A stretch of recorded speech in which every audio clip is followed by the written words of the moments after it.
Pascal Puchancourt, ORL en Bretagne. Toute première mission à l'Éco-Édition Solidarité et première mission à Marseille.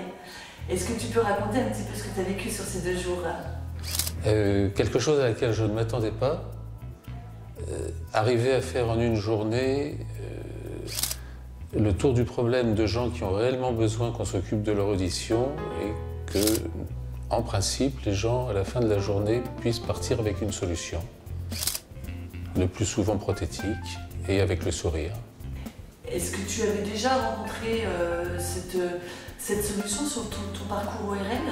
Ah non, je n'imaginais pas du tout que ce soit possible. Et au niveau de la... On prend uniquement en charge les personnes qui sont sans couverture sociale ou bénéficiant de l'AME. Qu'est-ce qui se passait avant pour ces personnes-là? Qu'est-ce que tu leur apportais comme solution? Moi, je les considérais comme des gens qui avaient des droits, je ne me posais pas de questions. Quand je faisais mon travail d'ORL, je pense que pour ces personnes-là, le problème devait se poser après la sortie de mon bureau. Donc je pense que s'ils trouvaient un audioprothésiste compétent et dévoué, il y avait une solution, sinon les gens repartaient chez eux. Je pense que de toute façon, ça ne peut marcher dans cette population-là que par des structures différentes. Je pense que les gens, c'est pas bon pour eux d'aller un jour chez le médecin, le lendemain chez l'audioprothésiste. Au niveau de la PHM, c'est beaucoup. Est-ce que tu peux dire un petit mot là-dessus? J'ai trouvé qu'ici, l'accueil a été parfait, tant par les locaux que la disponibilité d'une surveillante qui est venue et qui n'a pas hésité à essayer de trouver du matériel supplémentaire.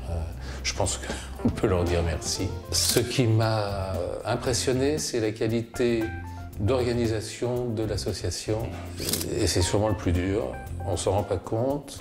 Les 2 jours se passent dans une ambiance absolument légère, détendue. Mais en fait, on se rend compte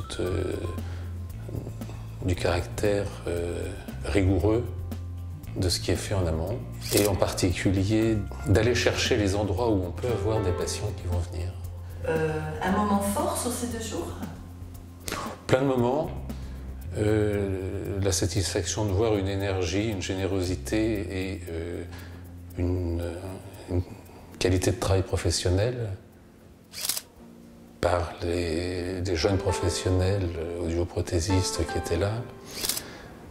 La rapidité d'exécution d'une jeune femme dans la création des embouts, l'énorme avantage pour un ORL de voir toutes ces professions où on s'occupe de la même chose, et le regret de ne pas pouvoir continuer dans ma pratique quotidienne à bénéficier de cet échange régulier. C'est spectaculaire de voir qu'en une journée, les gens arrivent, ont leurs problèmes et repartent avec un appareillage. On peut même le faire pour une famille de 3 enfants qui repartent avec le sourire. Alors, si tu devais résumer la mission en un mot, tu dirais quoi? Efficacité.